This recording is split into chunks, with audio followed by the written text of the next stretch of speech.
జమ్మూ కాశ్మీర్లో వీరమరణం పొందిన తెలుగు జవాన్ మురళీ నాయక్కు నివాళులర్పించారు కర్నూలు మాజీ ఎమ్మెల్యే హఫీజ్ ఖాన్. దేశ భద్రత కోసం తన ప్రాణాలను అర్పించిన మురళీ నాయక్ త్యాగాన్ని దేశం ఎన్నటికీ మరవదని, ఈ విషాద సమయంలో మురళీ కుటుంబానికి భగవంతుడు శక్తిని, ధైర్యాన్ని ఇవ్వాలని కోరుకుంటున్నానని అన్నారు. హఫీజ్ ఖాన్, భారతదేశం తన శక్తిని ప్రపంచానికి చూపించింది. మన దేశాన్ని విడదీయాలని ప్రయత్నించిన వాళ్లకు భారత ఆర్మీ సరైన సమాధానం చెప్పిందన్నారు. మన సైన్యం ధైర్యంగా, తెలివిగా శత్రు స్థావరాలను ధ్వంసం చేసింది. మన జవాన్లు భారతదేశాన్ని కాపాడారు, మన ప్రజల ప్రాణాలు రక్షించారన్నారు హఫీజ్ ఖాన్.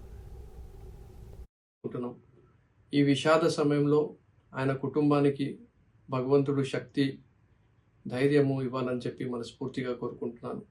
అలాగే భారతదేశం నిన్న రాత్రి ఏదైతే పాకిస్తాన్ పైన దాడి చేసిందో తన శక్తిని ప్రపంచానికి చూపించింది.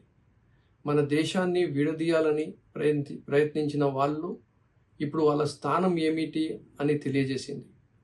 మనల్ని విడదీయాలని చూసిన పాకిస్తాన్ ఇప్పుడు తన సైన్యంలో, రాజకీయాల్లో, రాష్ట్రాల్లో విడిపోతుంది.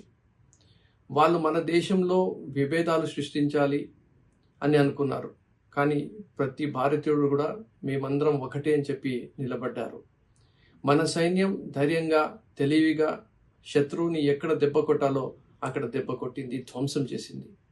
మన జవాన్లు భారతదేశాన్ని కాపాడారు, మన ప్రజలు ప్రాణాల్ని రక్షించారు.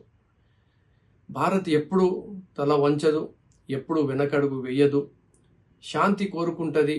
కానీ అవసరమైతే దిమ్మ తిరిగే బలంతో సమాధానం కూడా చెబుతుంది అని చెప్పి మరొకసారి నిరూపించింది.